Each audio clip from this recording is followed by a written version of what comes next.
The Treasurer's 4-year mission to get the budget back into the black just got $14 billion harder. Wayne Swan's latest update reveals a blowout in this year's deficit, now predicted to stand at $37 billion. Global turmoil caused by Europe is mostly to blame.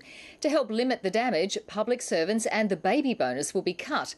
And the Treasurer is still hanging on to hope of delivering his first surplus next year. Here's Chief Political Correspondent Mark Simpkin. Here we go. The government's books are sobering. The global turmoil's punched a $20 billion hole in them in just a few months. As we release this mid-year update, I think it's pretty clear that storm clouds are gathering, and this time the darkest shadows are cast over Europe. As a result, since May, the deficit's blown out by $15 billion. Labor's still confident it can be back in the black next year and is forecasting a wafer-thin surplus.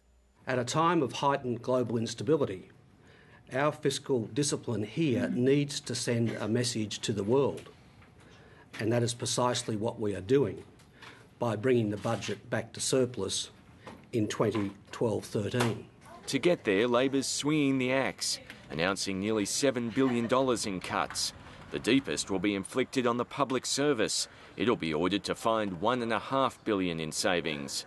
We are in tight fiscal circumstances, and it's the government's judgment that government has to play its part, tighten its belt. Our best analysis shows that up to 3,000 jobs will be lost in every community around Australia.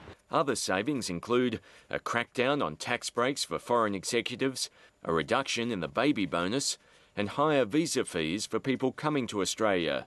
There are some accounting tricks as well. Billions of dollars of tax breaks have been deferred, and $1.5 billion worth of infrastructure spending's been brought forward to this year. No apologies for that, entirely legitimate, and these sorts of things are done all of the time. This surplus, this supposed surplus next year, it's a hoax. It is a hoax. Treasury's slashed its growth forecast from 4% to 3.25%, and that's expected to push the unemployment rate higher than originally expected. Of course, forecasts are just forecasts. This year's budget deficit's now expected to be 3 times bigger than predicted 12 months ago.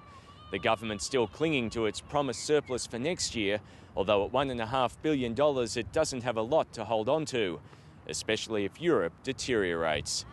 Mark Simpkin, ABC News, Canberra.